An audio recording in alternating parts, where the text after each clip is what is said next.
जालन्यातील सिंधी बाजार या ठिकाणी झालेल्या भीषण दुर्घटनेत एका नागरिकाचा मृत्यू झालाय, तर एक 14 वर्षीय बालिका मृत्यूशी झुंज देत आहे। या गंभीर घटनेला महानगरपालिकेचे आयुक्त जबाबदार असल्याचा आरोप करत त्यांच्यावर सदोष मनुष्यवधाचा गुन्हा दाखल करून त्यांना मुख्य आरोपी करण्याची मागणी वंचित बहुजन आघाडीने केली आहे। बघा, आता आपण पाहू शकतो हे पत्र सुद्धा आहे, म्हणजे हे पत्र सुद्धा काढलेलं आहे आणि हे पत्र निघाल्याच्या नंतर सुद्धा इथले तालुका म्हणजे सदर बाजार पोलीस स्टेशनच्या नावानं पत्र आहे, अतिक्रमण विभागाच्या नावानं पत्र आहे पुढाऱ्यांच्या सहकार्याने। आणि एवढं पत्र काय असताना सुद्धा हे बघा पत्र बघू शकता आपण आता, हे बघा एवढं नोटीस आणि पत्र असताना सुद्धा त्या ठिकाणी तो बाजार भरण्यात आला।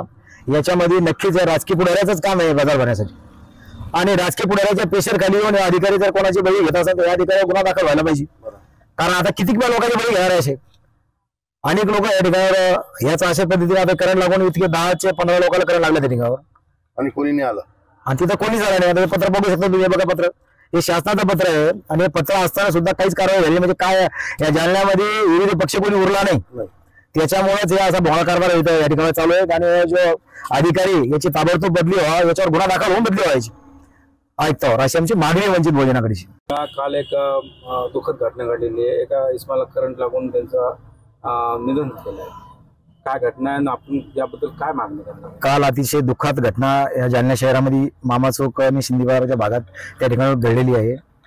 त्या घटनेचा आम्ही वंचित बहुजन आघाडीच्या वतीने निषेध पण करतो आणि जे तरुण मरत पावलेले आहेत त्या ठिकाणावर तर त्यांच्यासाठी सुद्धा आम्ही भावपूर्ण श्रद्धांजली वंचित बहुजन आघाडीच्या वतीने करतो। श्रद्धे बाळासाहेब आंबेडकरच्या वतीने सुद्धा त्याला भावपूर्ण श्रद्धांजली अर्पित करतो। आणि ज्या अधिकाऱ्याच्या हलगर्जीपणामुळे, कारण की त्याला परमिशन त्याला अजित गव्हाणला होतं आणि ते परमिशन अजित गव्हाणला असताना सुद्धा कोणातरी त्यांच्यावर दबाव आणून अधिकाऱ्यांना पैशाची लालूच घेऊन या आयुक्तांना आणि त्यांनी सिंधी बाजारामध्ये आणि मामा चौकात परत बाजार भरवला आणि हे असा प्रकार त्या ठिकाणी घडला, त्याचा आम्ही या ठिकाणी जाहीर निषेध करतो। अयोध्या प्रकारे तो बाजार त्या ठिकाणी घडलेला आहे, त्याला कुठलं परमिशन नाही।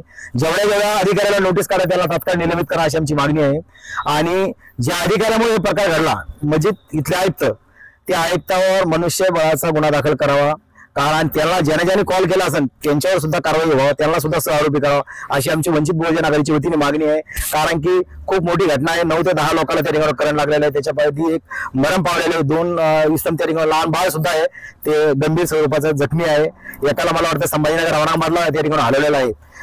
खूप मोठी या सणासुदीच्या तोरावर ही घटना घडलेली आहे आणि आम्ही आयुक्ताला वारंवार निवेदन दिलेले आहे की बाबा तुम्ही या जालन्यामध्ये थोडंसं नीट लक्ष घाला, तुम्ही फक्त पैसे खाण्याचं काम या ठिकाणी करत आहे। या आयुक्ताचा आम्ही निषेध करतो, या आयुक्ताला ताबडतोब त्याच्यावर कारवाई व्हावा, आयुक्ताला आरोपी करावा। आम्ही रात्री सदर बाजार पोलीस स्टेशनला सुद्धा गेलो आयुक्तावर गुन्हा दाखल करण्यासाठी। आम्ही आता उद्या जिल्हाधिकारी मॅडमला भेटून आणि आम्ही पोलीस विषयक महासंचालकाला सुद्धा तक्रार देणार आहे। बाळासाहेब आंबेडकरांना सुद्धा उद्या कॉल करून आम्ही या घटनेची सगळी माहिती देणार आहे आणि कुटुंबाला भेटणारा बाळासाहेब आंबेडकर किंवा सुजात आंबेडकर साहेब येतील।